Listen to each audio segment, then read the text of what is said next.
and Gurue Namah. Yugand Gurue Namah. Satgurue Namah. Shri Gurudev नमः। सावन कृपाल रूहानी mission के मौजूदा सदगुरु संत राजेंद्र सिंह जी महाराज की असीम कृपा से हम सब भाई बहन स्पिरिचुअल टॉक चैनल पर सत्संगों का आनंद ले रहे हैं। महाराज जी की बड़ी कृपा है कि हम इन सत्संगों के प्रोग्रामों को कर पा रहे हैं। ये सत्संग श्री गुरु ग्रंथ साहिब के अंतर्गत सुखमनी साहब के पदों से किए जा रहे हैं। आज हम सुखमनी साहब के 4वें श्लोक के अंतर्गत पहला पद जो है उसको लेंगे। पहले उसका उच्चारण करेंगे और बाद में उसके भावार्थ को समझने का प्रयास करेंगे। गौड़े सुखमणि महला 5वां श्लोक 4था।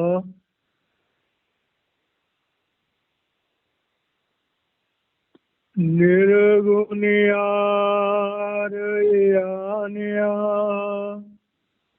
सो प्रभु सदा समाल।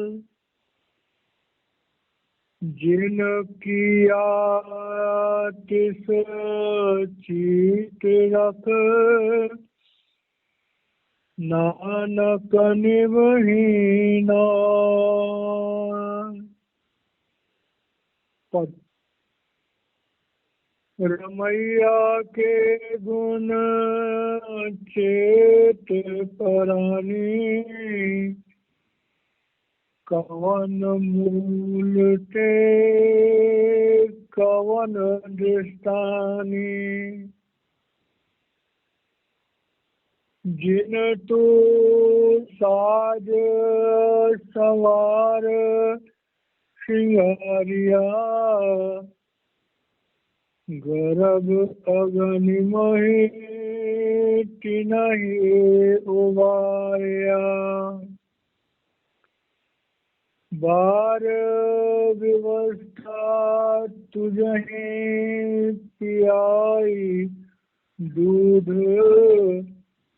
बार जो बन भोजन सुख सूध। बिरद भया ऊपर साक सहन। मुख अप्याओ बैठ कौडैन। ये निर्गुण गुण कछु न बुझै। बकस ले हो तव नानक सीझै। प्यारे भाई और बहनों, हमारे धर्म ग्रंथ अनमोल हैं, हीरे जवाहरात से भी ज्यादा कीमती है। क्योंकि मनुष्य जीवन प्राप्त करके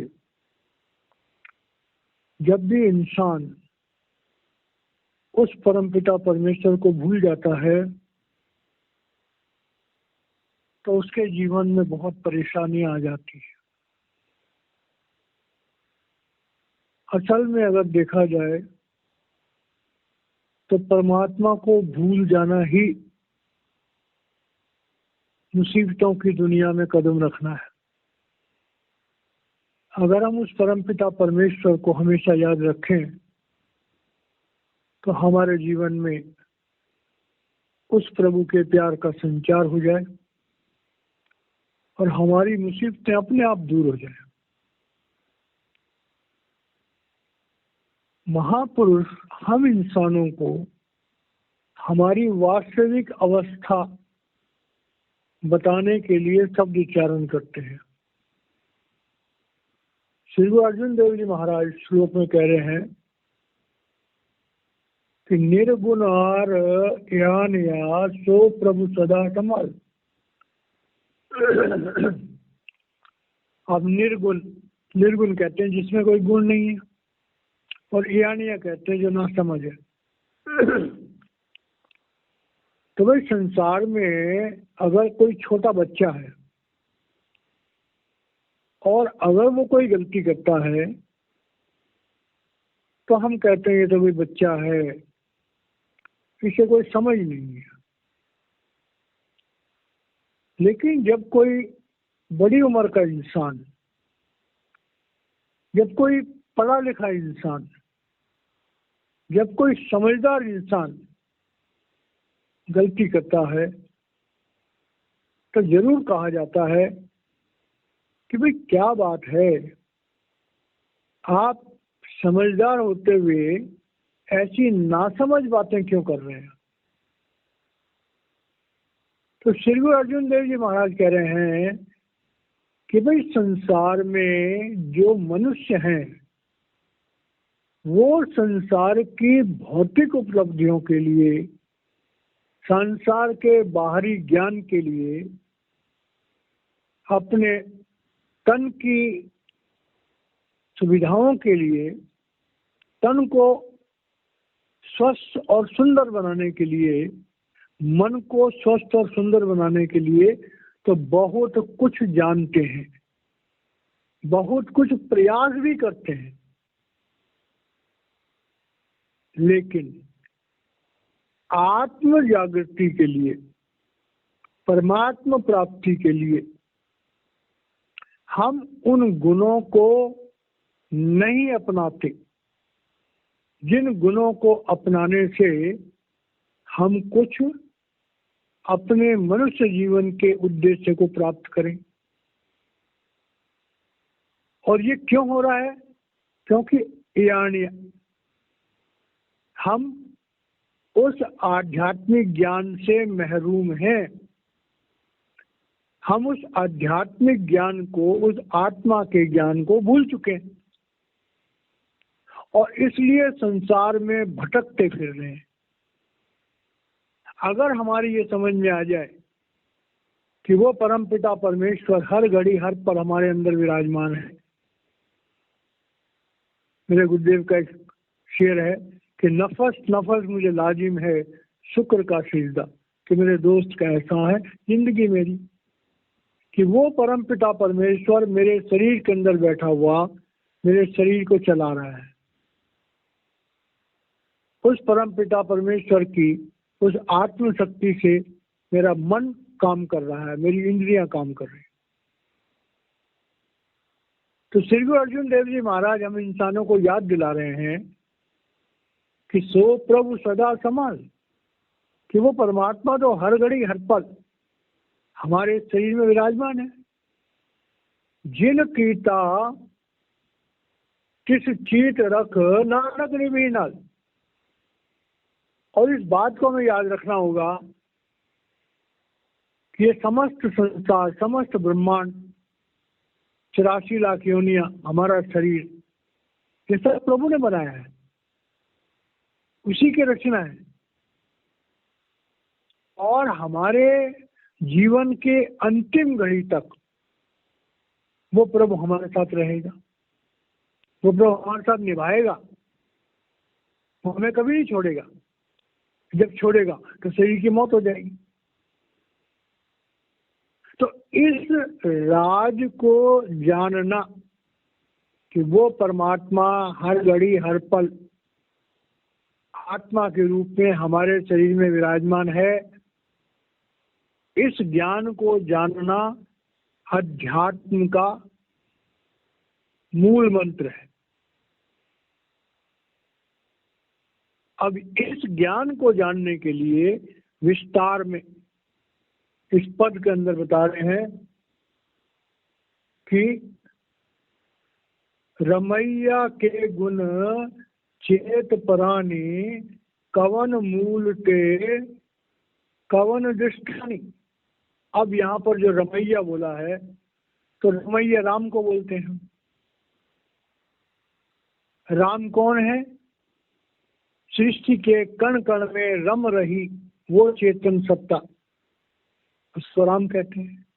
कबीर साहब ने बड़ा सुंदर इसका वर्णन किया है कि जग में 4 राम हैं, 3 राम व्यवहार, चौथा राम निसार है संतन किया विचार। 1 राम दशरथ का बेटा, 1 राम घटगढ़ में बैठा, 1 राम का सकल पसारा, 1 राम समूह से नारा। 1 राम तो दशरथ जी के पुत्र, त्रेता युग में भगवान राम अवतारी पुरुष थे। 1 राम जो है ये हमारा मन है, जो शरीरों में बैठ करके हमारी जिंदगी चला रहा है। और 1 राम त्रिलोकी का नाथ है, भगवान काल निरंजन। और 1 राम वो चेतन सत्ता है प्रभु की, अकाल पुरुष की, जो सृष्टि के कण कण में रम रही है, ए रोम रोम में बसने वाले राम। तो यहाँ पर जो बात करें कि रमैया के गुण चेत प्राणी, अब रमैया की बात क्यों याद आ गई? क्योंकि हमारी जो आत्मा है ये उस रमैया का अंश है। उस अकाल पुरुष का अंश हमारी आत्मा हमारे शरीर में विराजमान है। और हमारे शरीर में जो आत्मा विराजमान है वो परमात्मा का रूप है। यूँ कहोगे परमात्मा ही है। अब देखिए, एक आम इंसान जो होता है, साधारण इंसान, उसके अंदर से 2 आवाजें आती हैं जब भी कोई हम काम करते हैं। एक आवाज होती है मन की, जो हमें दुनिया की तरफ उकसाती है, विषय विकारों की तरफ उकसाती है, दुनिया की तरफ हमारे ध्यान को ले जाती है। और दूसरी ताकत होती है आत्मा की, जो हमें प्रभु की तरफ, सतोगुण की तरफ, अच्छाइयों की तरफ ले जाती है। तो जिस इंसान के अंदर जो तत्व प्रबल होता है उसके जीवन में उसी तरह के काम होते हैं। जो सतोगुणी इंसान है वो सतोगुण की तरफ जाएगा, धर्मशास्त्रों के अध्ययन की तरफ जाएगा, अपने धर्म स्थानों की तरफ जाएगा, परोपकार की तरफ जाएगा, जीवन के सदाचार की तरफ जाएगा।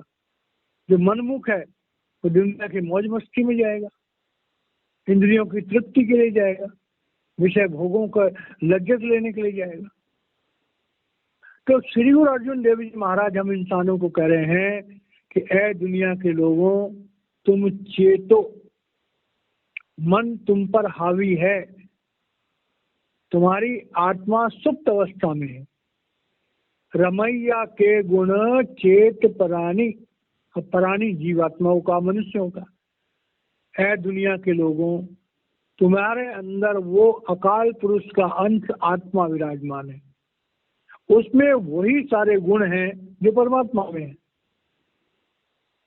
और उस परमात्मा ने अपने स्वयं के अंशों को अपने से अलग किया और दुनिया में इन 84 लाख योनियों में बसने के लिए दिया। इस बात को गीता में बड़ा सुंदर बताया कि ममय वांसो जीव लोके जीव भूतम सनातनम मना सस्तानी इंद्रियानी प्रकृति स्थानी कर सके।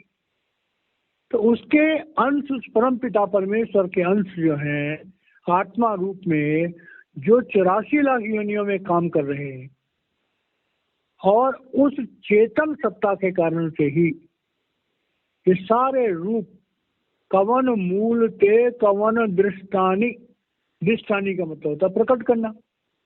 उस परम पिता परमेश्वर ने अपनी चेतन सत्ता को जब प्रकृति के 5 भूतों के साथ मिलाया और भगवान काल निरंजन के आग्रह पर जब 84 लाख योनियां बनी, तो उन 84 लाख योनियों में मनुष्य की योनि सर्वश्रेष्ठ है। और मनुष्य की योनि में ही हमारा आत्म तत्व प्रबल होता है। तो रमैया के गुण चेत प्राणी कवन मूल पे कवन दृष्टानी, कि भाई उस परमात्मा ने अपनी चेतन सत्ता को जब प्रकृति में, गुणों में डाला, तो हम इंसानों की रचना हुई। तो हमारी जो रचना है वो उस अकाल पुरुष ने करी। और उस अकाल पुरुष का अंश आत्मा हमारे अंदर विराजमान है। तो इस बात को याद रखना, इस बात को समझना, इस बात पर विचार करना, यही एक ज्ञानी का काम है। तो कह रहे हैं जब तुम इस बात को याद रखोगे कि उस परमात्मा की कृपा से ही हमारा ये शरीर, हमारा ये रूप हमें मिला, तो तुम उसका धन्यवाद करोगे। जिन तू साज संवार सिंगारिया, अब जिन तू साज संवार सिंगारिया का मतलब होता है कि प्रभु ने इतना सुंदर मनुष्य शरीर जो हम आत्माओं को दिया है। अब यहाँ पर एक तरह से परमात्मा का धन्यवाद है कि ऐ परमात्मा, तूने 84 लाख योनियां बनाई, लेकिन तेरा धन्यवाद है, तेरा शुक्राना है कि तूने मुझे सर्वश्रेष्ठ योनि जो मनुष्य की है वो दी। जो भाई बहन सत्संग को सुन रहे हैं, जरा अगर वो गौर करें कि संसार में 84 लाख योनियां हैं, सब में एक ही जीवात्मा काम कर रही है, एक जैसी जीवात्मा। किसी जीवात्मा को सांप की योनि मिली, किसी को मच्छर की मिली, किसी को पेड़ की मिली, किसी को चीते की मिली, किसी को कुछ और मिली। तो उस प्रभु ने कितनी बड़ी कृपा करी कि हमें चूहा बिल्ली नहीं बनाया, कुत्ता नहीं बनाया, शेर नहीं बनाया, पेड़ नहीं बनाया, बल्कि हमें मनुष्य बना दिए। तो पता कह रहा मनुष्य बनाया है जिसने साज संवार सिंगारिया। इतना सुंदर मनुष्य शरीर जिसने हमें दिया है, हमें उसका ध्यान रखना चाहिए, हमें उसका एहसान मानना चाहिए। और गर्भ आगानी में जीना ही उबारिया।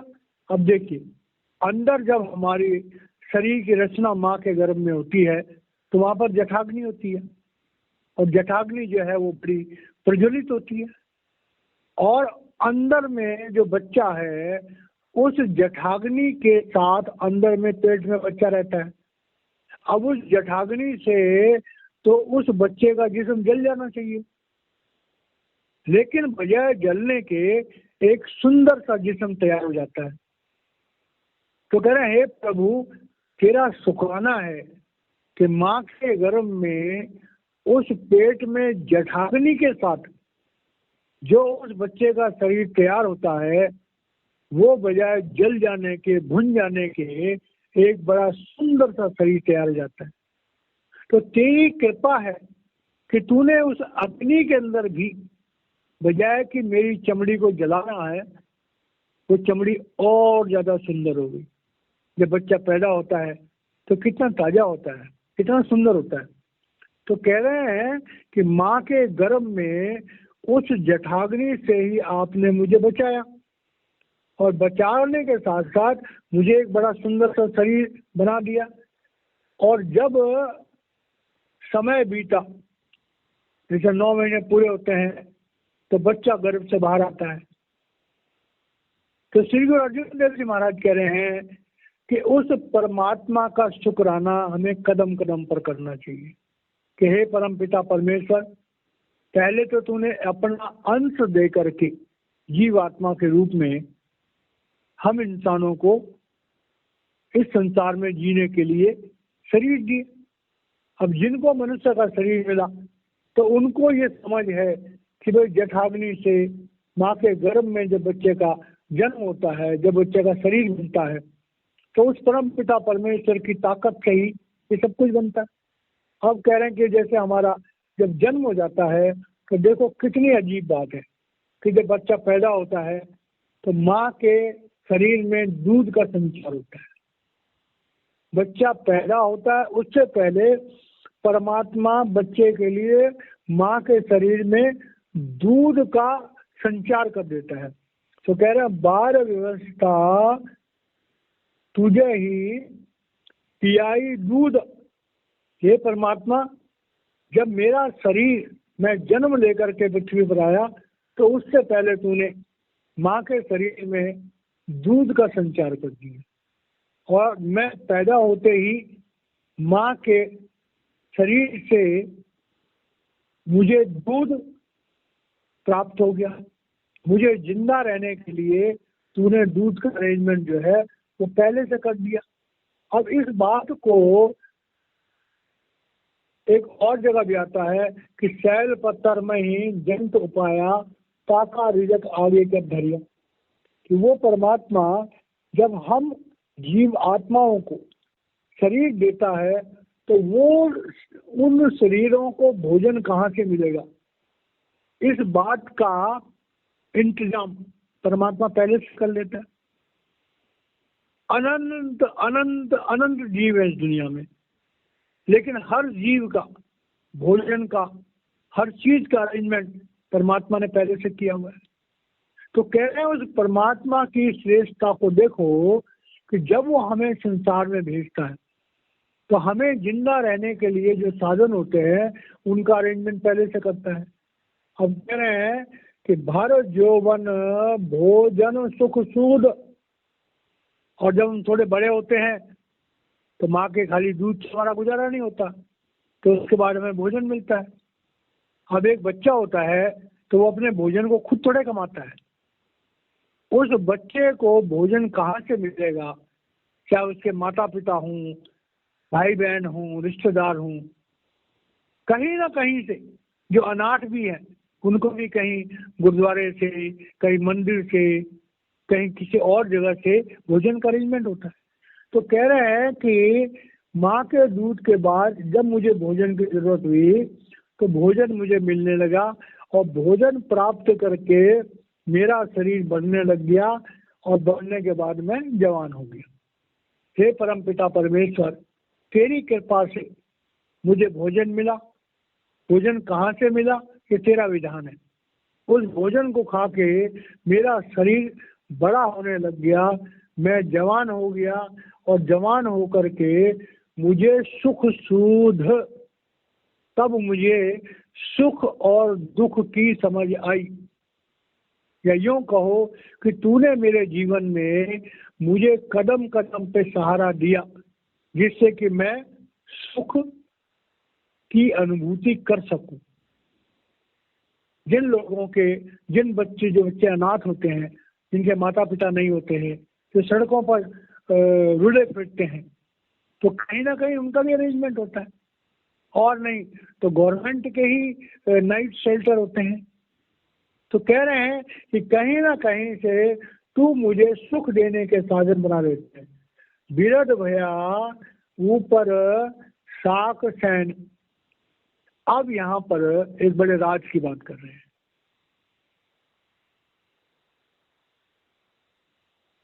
एक शब्द आता है कि काली जिना ना राबिया धवली राबे ना कोई।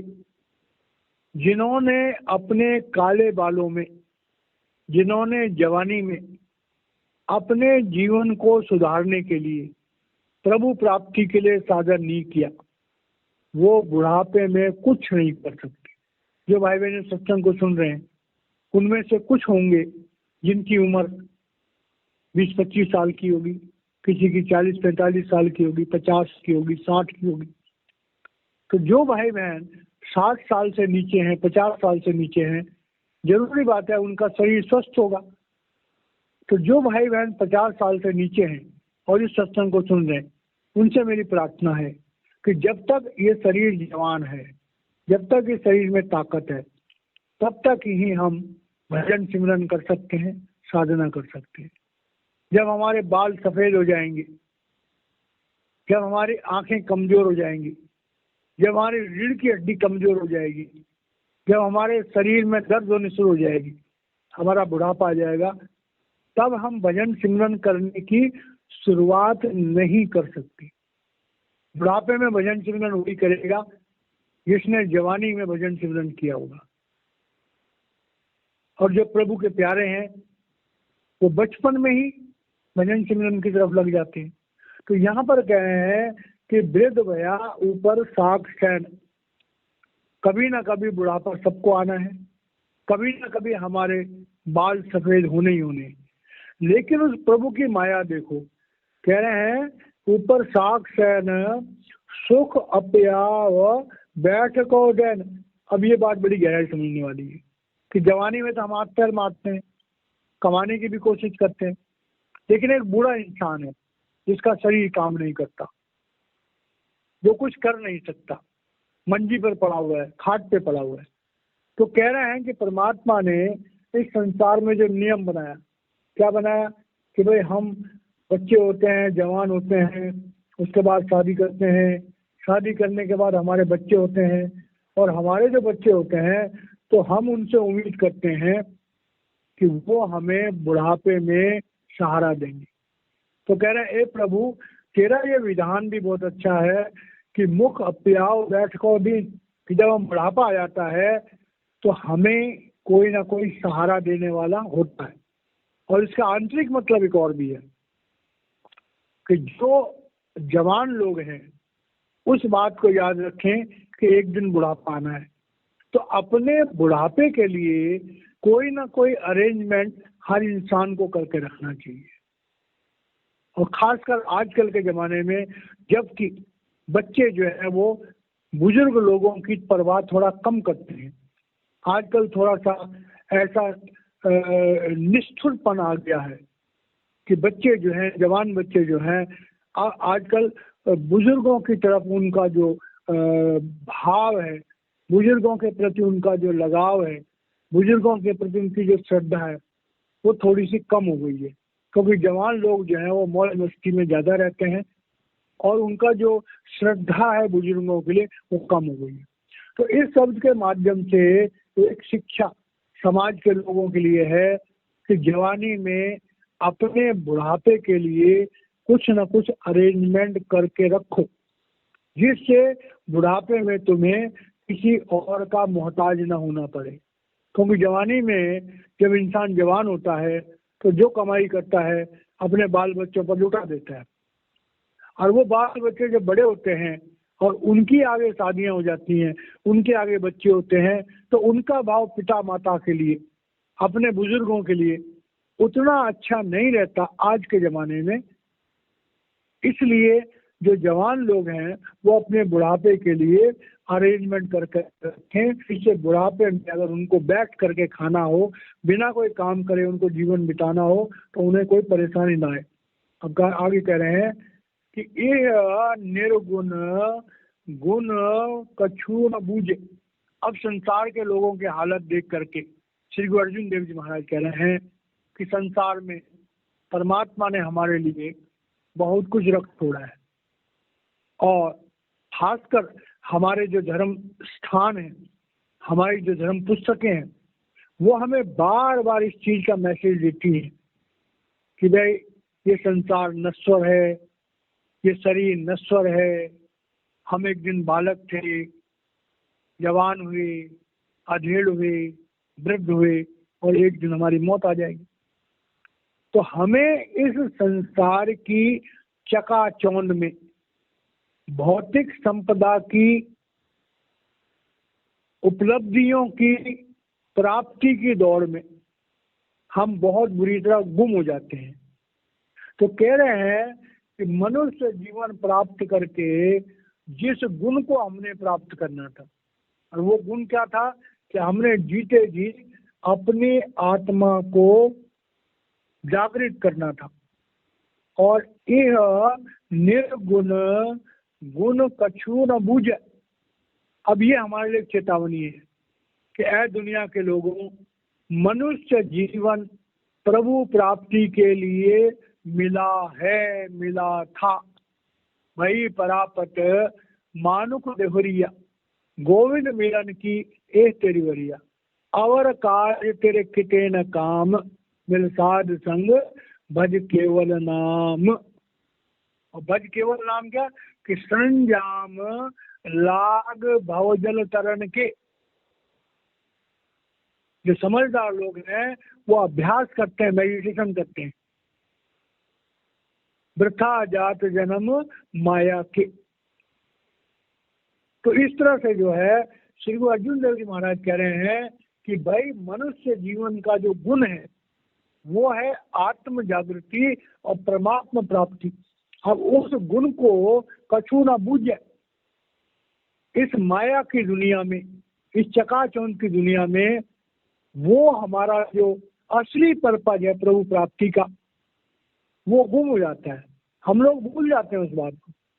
और जीवन के अंत तक हम लोग दुनिया में माया में ही लिपटे रहते हैं। तो इसका आंतरिक भाव क्या है कि जब हमारी उम्र ज्यादा हो जाए, वृद्ध अवस्था में आ जाए, तो हमारे जीवन में सिवाय प्रभु प्राप्ति के और कोई भी विचार नहीं होना चाहिए, क्योंकि अंत मता सो होता। आखिरी में हमारी जैसी भावना होगी उसी जगह पे हमारा जन्म होगा। तो श्री गुरु अर्जुन देव जी महाराज कह रहे हैं कि इंसान वही है जो अपने मनुष्य जीवन के परम उद्देश्य को हमेशा याद रखे। कह रहे बखस ले हो तब नानक सिज। अब यहाँ पर गुरु की दया की बात आ रही है। श्री गुरु अर्जुन देव जी महाराज श्री गुरु नानक देव जी महाराज जी की तरफ मुखातिब होकर कह रहे हैं कि हे सदगुरु नानक जी, संसार के लोग बड़े नासमझ हैं, बड़े अनाड़ी हैं, आप इनको माफ कर दो, बख्श लो। नानक, हे गुरुदेव, आप इनको बख्श लो। मैं आपसे ये प्रार्थना करता हूँ कि ये जीव जो हैं ये अनाड़ी हैं, अज्ञानी हैं, आप इन्हें बख्श दो। अब इसका आंतरिक मतलब क्या हुआ?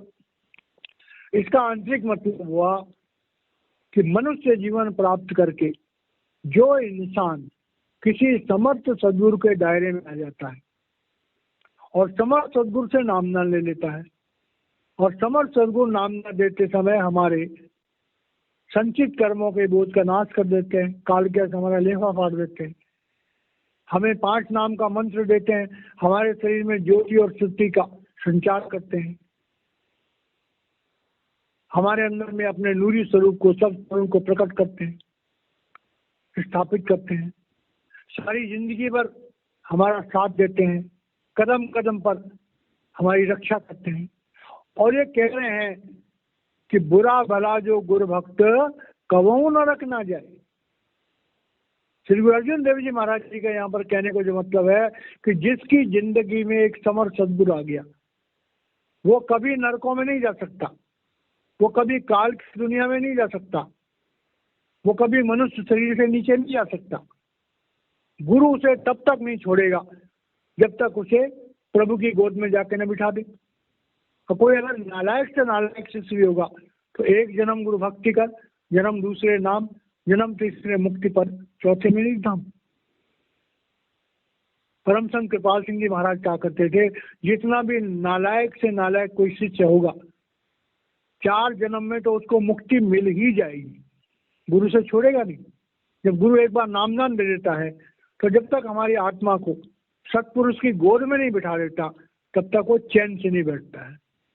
चाहे हम 1 जन्म नहीं 4 जन्म लेने पड़े तो वो गुरु 4 जन्मों में हमें पकड़ लेगा और हमें उबारेगा। और यही कारण है कि जो लोग पिछले जन्म के नाम लेवा होते हैं वो इस जन्म में जो वक्त के सद्गुरु होते हैं उनकी तरफ अट्रैक्ट होते हैं, उनके नजदीक जाते हैं, क्योंकि उनके अंदर जो नाम का बीज पिछले जन्म में किसी गुरु ने डाला है, इस जन्म में जो समर्थ गुरु है वो उन्हें पकड़ लेगा। तो इस तरह से जो है इस सत्संगों का जो माध्यम है, जो भाई बहन सत्संगों को सुन रहे हैं, हो सकता है इनमें से पता नहीं कितनी ऐसी आत्माएं होंगी जिनको पिछले जन्म में किसी समर्थ सद्गुरु से नामदान मिला होगा और इस जन्म में उस समर्थ सद्गुरु का पता इस तरह से YouTube चैनलों के द्वारा, सत्संगों के द्वारा हमें मिलता है। तो परमात्मा बड़ा दयालु है, अपने जीवों को अपने साथ मिलाने के लिए कोई ना कोई साधन कर लेता है। हमारा सौभाग्य है कि हम जो है इस तरह से महापुरुषों के शब्दों के माध्यम से इस सत्संगों का आयोजन कर रहे हैं कि महाराज जी की बहुत बड़ी कृपा है और हम महाराज जी के बहुत धन्यवादी हैं, परमात्मा के धन्यवादी हैं। और वो सब भाई बहन जो इस सत्संग को सुन रहे हैं, मैं उन सब के लिए भी बहुत बहुत धन्यवाद करता हूँ, क्योंकि उनकी प्रेरणा, उनकी चाह, उनकी डिमांड पर ही ये सत्संग हो पा रहे हैं और हमारे सद्गुरु का प्यार हमें मिल पा रहा है। इन शब्दों के साथ वाणी को विराम देता हूँ, बाकी का कल होगा। जय महाराज।